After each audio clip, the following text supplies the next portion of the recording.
Elhamdülillah. Bugün biz Kuday buyursa men daima köp vaqtlarda sizlerge uşul iman sözünü aytkanda bir muamalatка же болсо bir adamdардын bir-birine болгон мамилесин оңдогонго аракет кылам. Көп вакыттарда мамиле жөнүндө айтам. Уккандырсыздар. Биздин сабактарды укканда кээ бирөө сурайт. Эмне үчүн сиз көп мамиле жөнүндө айтасыз? Эркек менен аялдын мамилеси, ата-эненин бала менен болгон мамилеси, тууган менен туугандын ортосунда мамиле. Ушул мамиле жөнүндө көп айтасыз.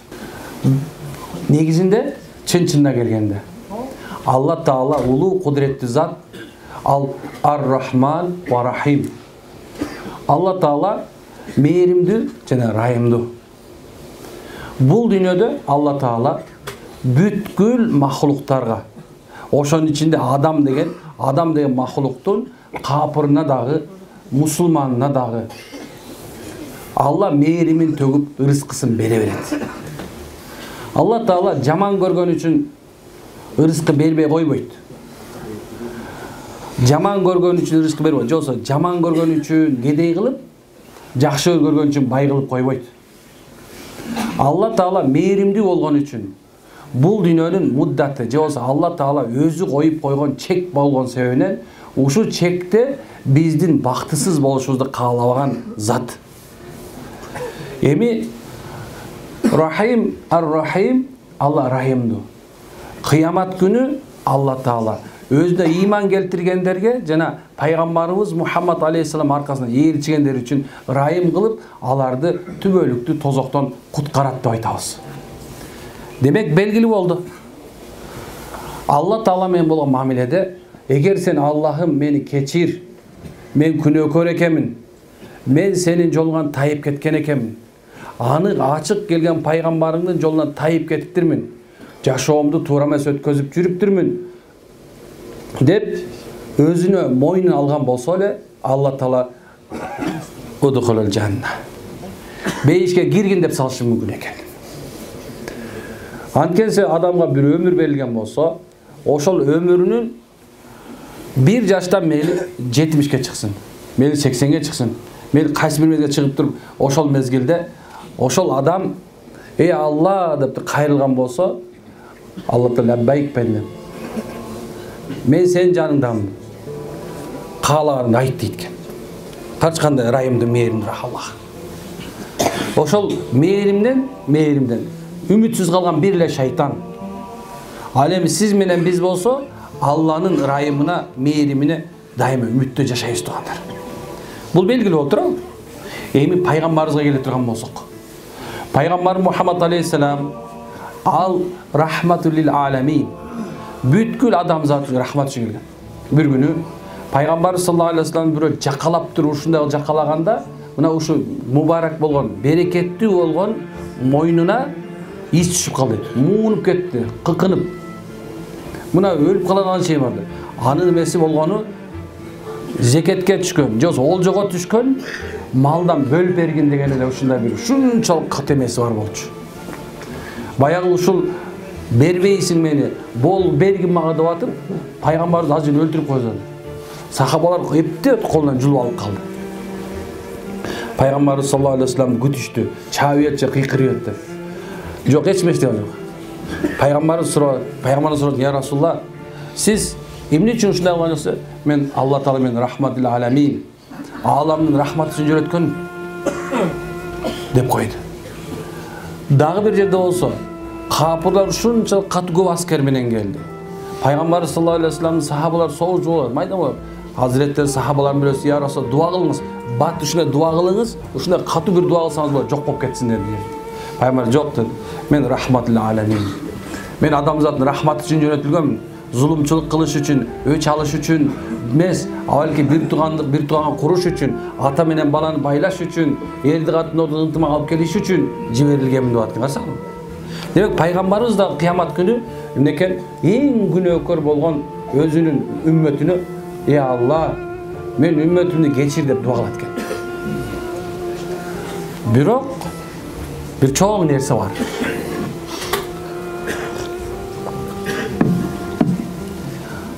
Beş yıl, ладно, 50 yıl onda kандай свадьба болчу эле, бриллиант той беле, алтын той. 50 yıl yaşadı. Güyesi menen. 10 bala gördü, 100 nevereli oldu da koyara. Bir tuğan. Sen için ölüp berem men. Turup berem men. Bardığına dayarmın. Büt, absolutna bardıq nerse dayar bir tuğan turab. Biz olsa baykem bir tuğanı meni geldi onu kazanıp koysam mağa gelişmedi. Sen baykem deyim ne bayım onu koygansın. Sen tut takoy. Molda bolsun özüңө molda bol deyip turab. Em kara. Ata-ene balası üçün ölüp bергенге dayar turab. Mesela göçöğünü bilen böyrөгü emeken enesi böyrөгün berem deyat. Berem deyat balamın böyrөгün berem. Oğurup kalsa tünü boyu uktабайт. Бүткүл нерсесин бергенге даяр. Şunday deyip turab, şunday. Beyişi menem, altını menem деген азыр ушундай роза чогултулган минмиштик bu da ушундай bir жанандай билейликтер бейиш айнен таман астында деп жазылган ушундай эмелер ушундай бир эмелер ыйлап атабыз аттың энем ушундай бир түрү болгондо азыр ушундай колумда ушундай азыркы мезгилде болгондо көкөлөтүп көтөрүп бүт дүйнөсүн кыдырмакмын ажыга апарып 7 жол башым менен көтөрүп апармакмын турабы жок бирок кыямат башкача болот. Ушинтип эмелекинде өлүп талып бүткүл нерсени кылып берем деген ата-эне, бир тууган, бала, аялың, күйөөң. Мына ошолордун бардыгы Алла Таала Куранда Абаса деген сүрө бар.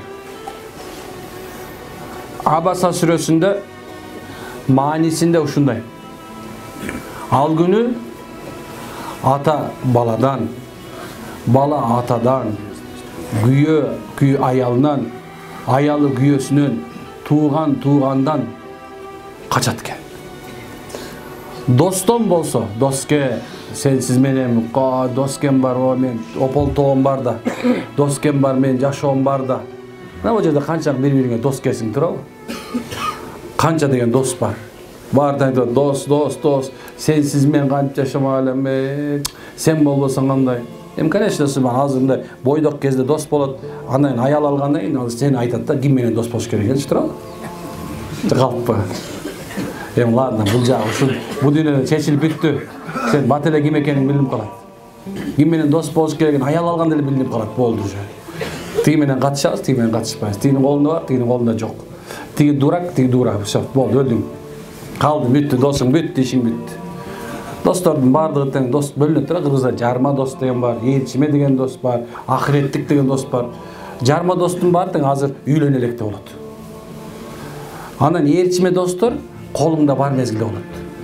Ахиреттик достор качан сен күнөөгө батып, кыжалат болуп жашооңо турганда, "Эй досум, койсоңчу кел, кой токтот. Алла жолуна түшсөңчү, кел сабактарга келсеңчи" деген мына ушулар сенин ахиреттик досторуң болот. Булар бул дүйнөдө тыштабайт, ахиретте да тыштабайт. Бирок ахиретте бир нерсеси ушул. Алар аттың ушул менен дос болбой эле койсом болсочу, ушунун аркасынан ээрчибей эле койсом эмне болмок? Аттың деп өзүнүн ээрчиген досторунан кулактарын ушундай кылып алып, көздөрүн жумуп алып качат экен кыяматта. Мына ушундай дос болот. Айтайын деген тема ушул экен. Демек Аллах анын пайгамбары кечирет экен. Бирок адамдар бири-бирин кыямат күнү бир гана өч алуу үчүн издейт. Өч алышын издейт. Аялың дагы, күйөөң дагы, бир тууганың дагы, балаң дагы, атаң дагы, энең дагы. Мен бирөөнү айткан жокмун, кимди айткан жокмун? Жо досту да айтып кеттим. Азыр бирөөнү айткан жокмун. Кызды айткан жокмун. Кыздын маселеси бөлөк. Кыздын маселеси бөлөк туган. Ал жерде аябай көп сүйлөсөң болот. Bir gana kızın, senin kızın, oşol günü de ya Allah, toza uşunçalık genen eken. Bирок men senin mehrimin de uşunçalık genen eken işine. мен ата-энемди, менин бир тууганымды, менин жакындарымды тозокко киргизбе деп турат. Ушундай. Кээ бирлер айтышат, мен деген уулум жок. Уулдар кабырга чейин табут көтөргөнгө эле керек. Өлгөндөн кийин атын калсы, баландайдын баласы, и то нормальный чыкса да, алкаш болсо өлдүң. Эмне үчүн өлдүң? Бул дүйнө атың булганат, тиги дүйнөдө болсо көрдө тегерене бересиң. Эми бул балким заиф нерсе айтып салдым. Бирок ошондо эгер ошондой чыгып калса балаң, анда субханалла сен мүрзөнүн ичинде жакшылык көрөм деп ойлой. Албетте бирөөнүн күнөөсүнө бирөө жооп бербейт деп айтабыз. Бирок ал айтат, ата-энеге балдардын күнөөлөрү көрсөтүлүп турат. Демек, мүрзөнүн ичинде эгер балаң начар чыгып калса, кечирип кой. А кызың болсо, бул дүйнөдө сага күйүмдүү бир окуя. Бир кыздын арманы.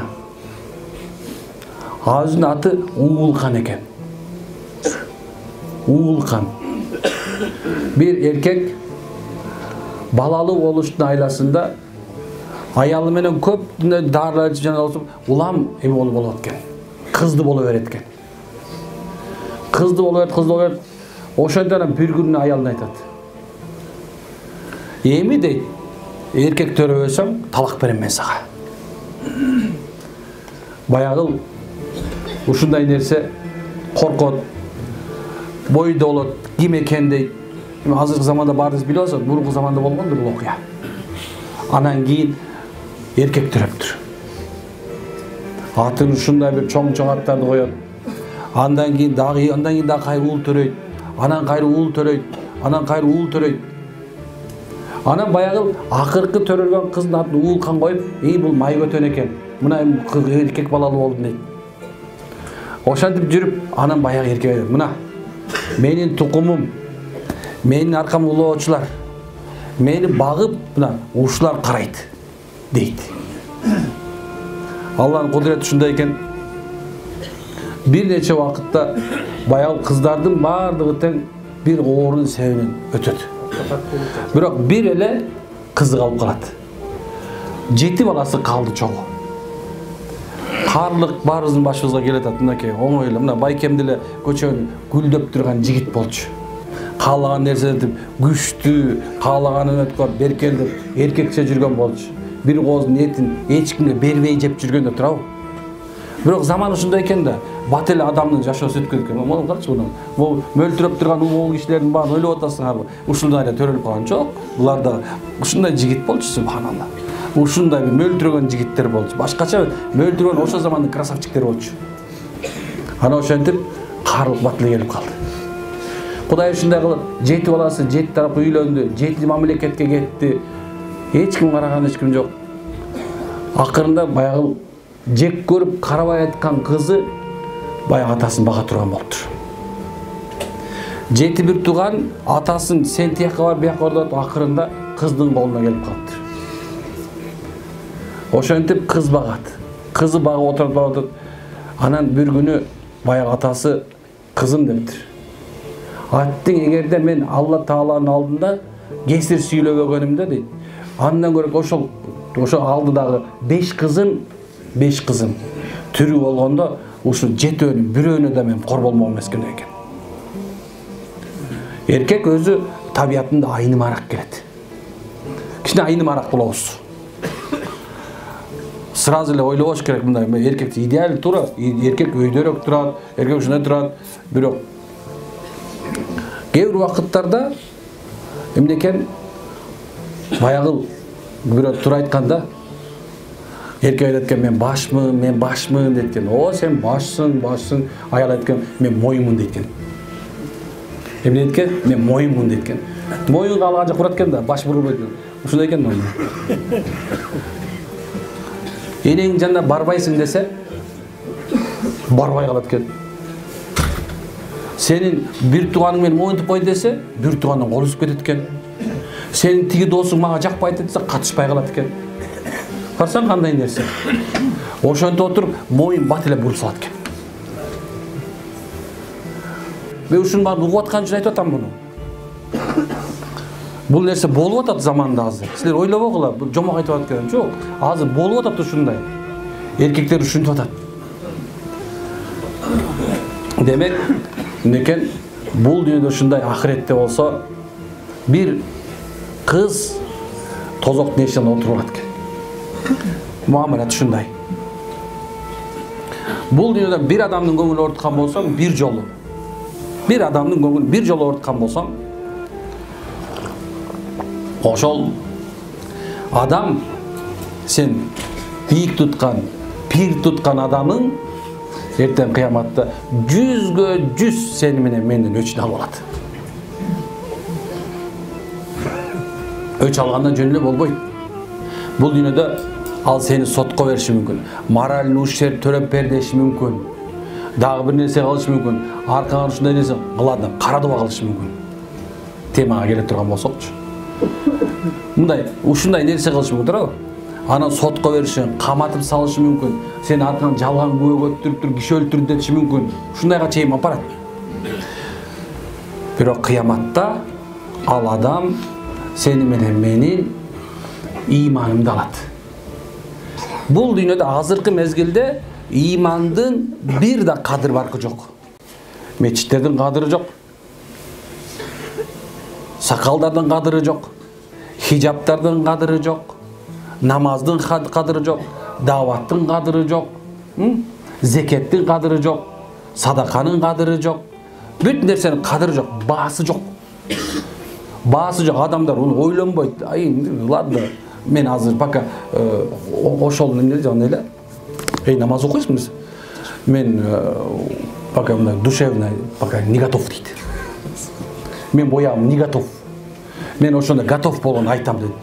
Өмүр бою готов болуп өткөзүш мүмкүн да. Эгер арам тамак жеп алсаң, бир кусок арам тамак жеп алсаң, мисалы, бир кусок чочконун этин жеп алсаң, арамдан болгончо бир жанагындай бисмилля Аллаху акбар деп союлбаган бир арамдан арбакка багышталган этти жеп алсаң эле болду да туурабы? Канча күнгө чейин субханалла ыйманың заиф, алсыз боло берет. Өмүр бою даяр болбошу мүмкүн туурабы? 1 грамм арак ичип отурган болсоң, ыйманың көтөрүлүп калат экен адамдын. Эмне дейсиң? Кадыры жок. Кийин окуйрмун да. Азыр убакыт жок, бала бакыраны багыш керек. Ой, байкең жанакындай болсо, мен багып иштешим керек да. Тиги ушу балдар менен жанагы акмак таштап кетсе, бул балдарын багышым керек деп жеңелер жүрөт го маганчасы. Намаз кыл. Аллаху акбар. Эми кыяматта болсо, азыр мен кадыры жок деп аткан нерсенин баасы болот. Ошол мезгилде адамдардын бардыгы тең аттиң жалган дүйнөдө бир сажда кылып алсам кандай болмок эле? Аттиң эмне үчүн намаз окуган жок экенмин? Эмне үчүн даватка чыккан эмес экенмин?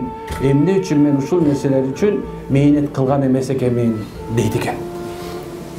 Ошол мезгилде адамдын төлөп бере турган акчасы, анын наличка бере турган нерсеси, бул эң биринчиси ыйман даражасы болот. Ал хадисте келет экен, бир адамдын көңүлүн оорутуп, же болбосо бирөөнү кыйбатка ушактап койдуң дейт, ушактадың. Ушактадың, мисалы болсо, пайгамбар ушакты дейт, эгер ошол адамда болсо ушактаган болосуңар, эгер анда жок болсо доомат кылган болосуңар дейт. 700 кабыл болгон намазды бересиң. 700 кабыл болгон намазыңды ошол сен көңүлүн оорутуп, кыйнаган адамга бересиң. Ал жөн эле жанакы бош турган денеден майканы сууруп алган жылаңач калтыргандай бүт ыймандарды алып кеткенге аракет кылат. Мынакей. Ошол себептен бул дүйнөдө адам менен адам болуш, адамкерчиликтүү болуш, күйүмдүү болуш, боорукер болуш, жоомарт болуш, берешем болуш, кечиримдүү болуш, мунун кадыры ушунчалык чоң. Ошол сени муамилат жөнүндө көп айтабыз. Ошол сени мамиле жөнүндө көп айтып атабыз.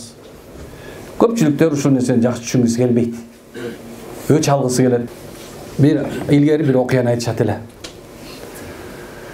Hazreti Ali Peygamberimizin güyo balası.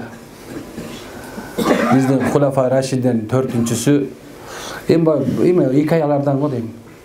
Bирок жакшы ибараттуу да сахих болбой калса таарынбагыңыздар. болгон жакшы ар бирсин мындай үлгү алам деген адам үчүн пайда көп. Бир күнү ушундай Азирет Али радиаллаху анху анча мынча Фатима энебиз менен араздашып берет экен.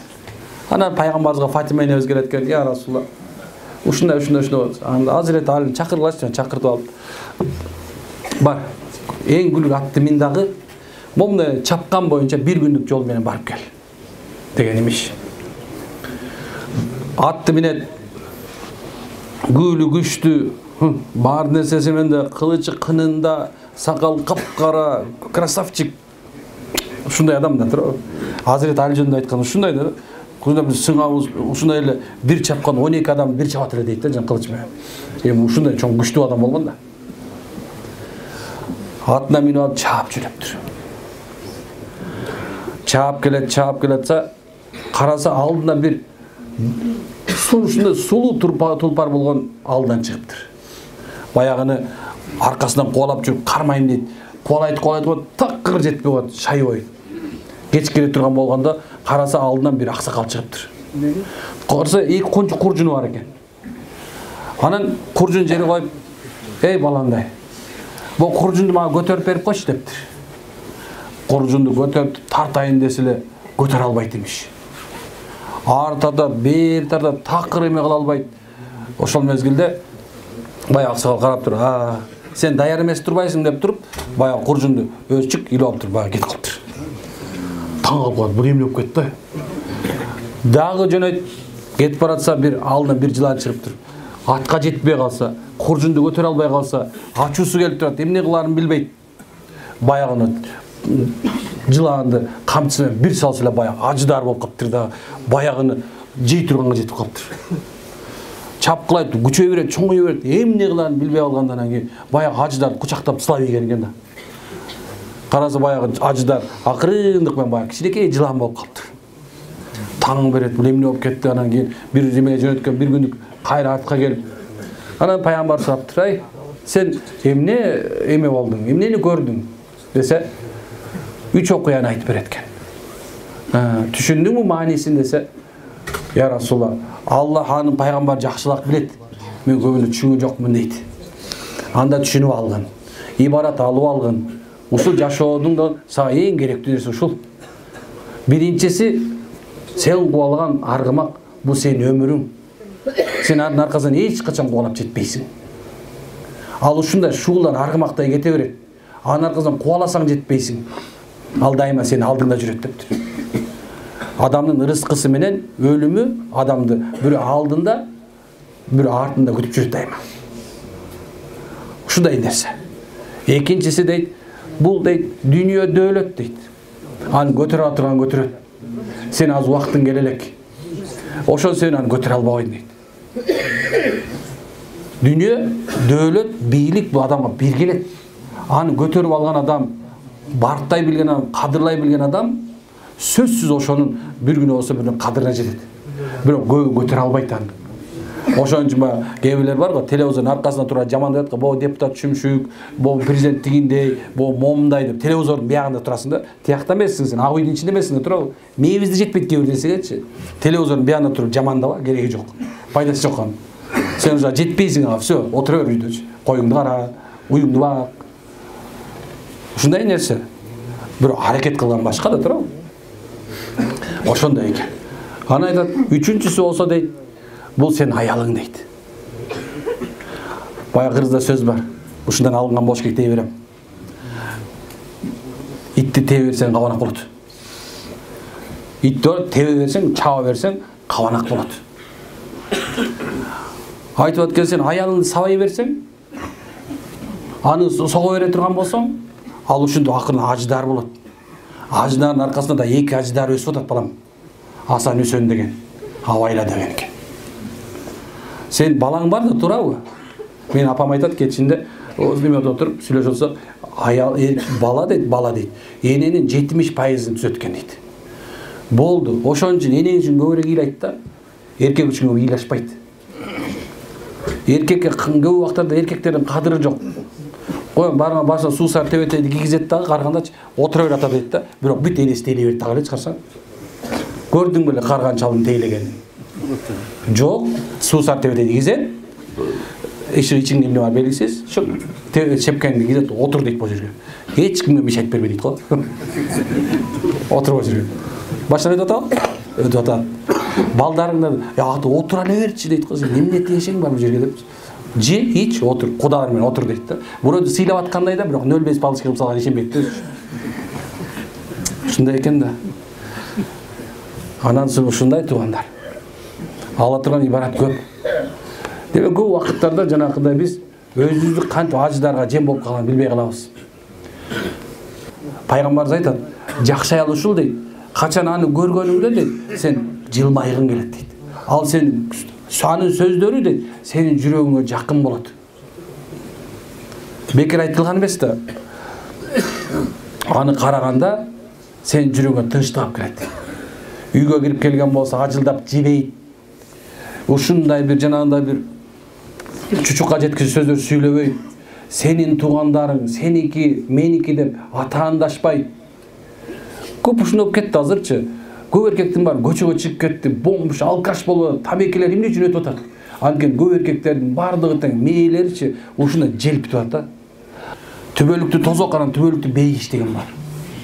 Эркектин бейиши эненин ыраазылыгында. Энең атаң ыраазы болсо, мына сенин мен атаң менен энең ыраазымын балам десечи, анда Кудай буйрса, сен бейиштин 4төн 1-ине кирдиң деген сөз. Senin demektin kadamыңдын 4төн 1 бейиштин эшигинин алдына келди деген сөз. Аялга да ошондой. Senin күйөөңдүн ата энеси ыраазы боло турган болсо, сенин ата энең ыраазы эмес. Балки сенин күйөөңдүн ата энеси ыраазы болгон болсо. Мына 4төн 1-ине киресиң. Ошондой эле аялдын бейиши күйөөсүнүн ыраазылыгында. Күйөөсү сенин ыраазы, күйөөң ыраазы болсо сенин. Күйөө алтыным сен мен ыраазымын дей турган болсо, конечно идеалный эч ким жок, дайым эле ыраазы боло албайт, бирок бир амалың ыраазы боло турган болсо, ойлонуп көрүш керек экен аял кишичи. Мен күйөөмө кандай мамиле кылып атам? Кайсы даражада мамиле кылып атам? Күйөөм менен ыраазыбы? Мен ушу тилим менен жеп ушуну бактысыз кылып салган жокмунбу? Керек болсочу, аял киши мотивация берет эркекке. Аял киши аял күйөөсүн айтып турган болсо, сиздей жок. Сиз ушундай бир адамсыз, сиз менен опол тоомсуз, сиздей болбойт. Сиз биздин баланы багычуусуз, сиз бизге эме кылып атасыз. Аллахым сизге жар болсун, Аллахым сизге колдоочу болсун, Аллахым сизди колдоп жүргөндөн болсун деп туруп, колун көтөрө турган болсо, я Алла, күйөөмдүн күнөөсүнгө ишилген. Майгөл сүрткөл деп коет кыргызда. Майдын үстүндө ушундай бир рахат аласың. Sütten keyin kaymak bolot. Kaymaktan keyin ana sarı may bolot bilesizlermi? Bирок ошонун үстүнөн калп боло турган нерсе каймак ал. Каймак сары майдан даамдуу болот десе ушуну. Ошондой эле жашоонун да каймагы бул эркек менен аялдын ортосу сүйүү, ошол мезгилде сени күйөөң сенин ыраазы болуп туруп, мен сени сүйөм деп тура турган болсо ошо эки. Ушундай нерсе. Көп адамдар ушул нерсени түшүнбөйт азыр. Эркин аял болбой эле койгулачы алтындарым. Эркин аял болбой эле койгулачы. Силер укук, анан мен ушундай, жок антпей эле койгулачы. Ата бабабыз ушундай деп келген да. Аюуда болсо күйөөм бар, үңкүрдө болсо үйүм бар деген да. Ушуну унутпайлычы. Жашоо ушундай нерсе. Бүгүн бар, эртең жок, субханалла. Жашоолор ушундай нерсе, бүгүн бүтөт. Ар бир эркек аялдын кадырын, аял эркектин кадырын билип алсын. Кадырласаң, ар бир нерсенин өзүнүн бир сүрөтү чыгат. Бир нерсе атты кадырлап минсеңчи, тулпар болот. Эркекти кадырласаңчы, 90га чыкса да жигит болот. Аялды кадырлай турган болсоң, акырында сен энең өтүп кетсе энең болот да. Ушундай нерсе, ар бир өзүнүн кадыры бар. Аны барктасаң гана ошонун тети түпкүрүндөгү нерсеси чыгат. Ушундай туугандар. Эртең Алланын алдына барабыз. Барган мезгилде бардыгыбыз тең бири-бирибиздин эмебизди сурайбыз, акыбызды. Ya Allah akımdı ver. Allah beret akısın. Ya Allah'ın elçisi akımızdı ver, al beret. Ana biribizge gelgende betibizde tırmap. Emne keregi var turabı? Oşon sebebinен gel andan görüp bugünden başlar biri jakşı göre verelim. Bugünden başlar keçire verelim. Bugünden başlar verelim. Normal yaşa verelim. Aslan sendey bolobу деген сөздү унутпаш керек. Мен дайым айтып берем. Сендей болобу, күйөөң айт, сендей болобу, аялың айт сендей болобу, ата энең айт машалла силердей болобу. Туурабы? Балдарың ушунча келес чыгып калса, акмак чыгып калса, балаңа деле машалла менин балам Кудай берсе мени багат деп үмүт кыла бер. Анын кемчилигин айтып чукуп, мен устазым айтат эле. Адамдын денесинде кемчилик жанакы денесинде кесилгенде карт болот го, мындай. Кесилгенде сыртынан мындай карттанат. Ошо карт сыяктуу. Эгер улам менен айта берсең, картты сыйрый бересиң, эч качан жара айыкпайт дечи. Кел бирибиздин жарабызды чукубай эле коебуз. Жуккан эчтеке эмес, кээ бирлер мынтип туз сээп коюп атпайбы? Чукуп, анан дальше туз. Ошон үчүн келип турган да. Иншалла аракет кылабызбы? Эми мунун баарын үйрөнүш үчүн тургандар келе биз илим алалы иншалла. Алланын жолуна чыгалы. Сонун жол болуп атат азырчы. Кыргызстанда бүт жерде жабык туруп, Кыргызстанда ачык. 40 күн, 4 ай, 3 күн чык, аялың менен чык, жашооңду оңдоп алчы. Оңдогуң келет да бир нерсени. Алла жолуна чыга бер. Мына бүгүн чыгып келдиң да, бирок кайра бузулуп кетти ертең. Кайра чыга бер. Ай, пайгамбар саллаллаху алейхи вассалам 23 жыл дегенде пайгамбарчылык бүтүп, анан сахабалар асмандагы жылдыз болгон. 3 эле күнүн ичинде сен молдо оли болуп кетем деп атасың. Жо, чыгып келе бер. Кайра чык, кайра чык, кайра чык. Иншалла жашоо оңолот. Аракет кылабызбы? Аллах разы болсун. Тугандарым, бизден кетсе кечиресиздер эми.